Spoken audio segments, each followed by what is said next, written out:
কি এসছে আমাদের বাড়িতে? পিজিয়ান কি করেছে?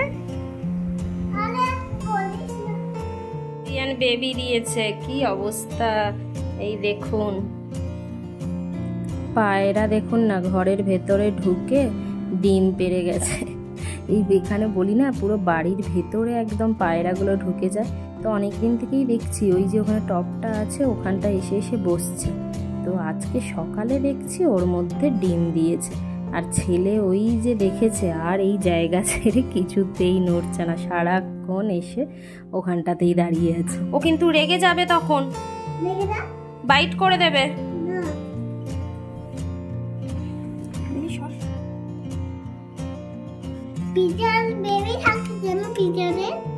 পিজিয়ানের কেন বেবি থাকে? সবার বেবি হয়, আমার বেবি যেমন তুমি, বুঝেছো?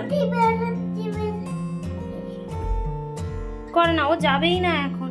দেখেছেন তো হাজারো একটা প্রশ্ন, মানে যখন থেকে দেখেছে এখান থেকে তো যাচ্ছেই না। আর এমন এমন সব প্রশ্ন করছে যার উত্তর আমার কাছেও নেই। কি হচ্ছে এটা? নো নো নো, কি অবস্থা! না না না না, আমি দুষ্টু। দেখো, দেখ দেখ দেখ দেখ দেখ বাবা, আমি রান্না করব কি করে? তুমি এখনই সব খেয়ে নিচ্ছ। আর না আর না আর না, 10 টাইমস খেলে আর আমার পটেটো থাকবে না। এইগুলো দেখলে পুরো আমার ছোটবেলাকার কথা মনে পড়ে। মানে এই যখনই, আর আলুটা ওর আবার এত পছন্দের, এই যখনই এরকম আলু ভেজে রাখি যে কিছু তরকারি বানাবো বলে, আর ওর যদি চোখে পড়েছে সেই আলু আর আমার মানে রান্না পর্যন্ত থাকে না। এখানেও দেখুন যেই দেখে নিয়েছে ব্যাস ও খাওয়া স্টার্ট করে দিয়েছে।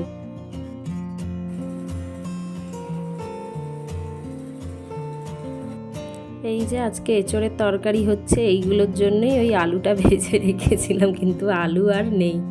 এই দেখুন এতক্ষণ পরে ওই পায়রা গেছে, ওই জন্য আপনাদের দিকে আবার দেখাতে নিয়ে এলাম ওদের ডিমটা।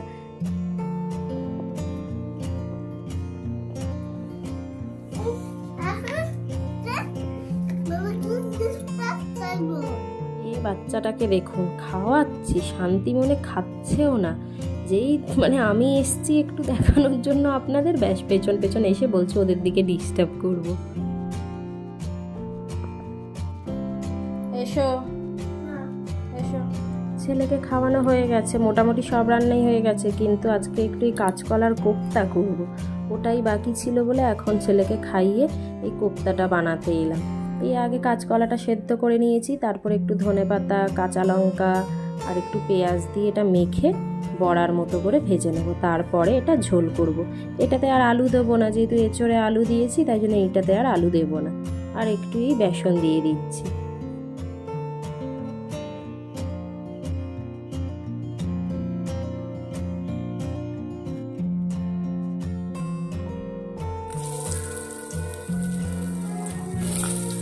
ফাইনালি রান্না কমপ্লিট। এই হয়েছে আম ডাল, ওই এঁচোড় হয়েছে আলু দিয়ে, আর ওই দিকে ওই যে কোপ্তা কারিটা বানাচ্ছি, এখনো হয়নি।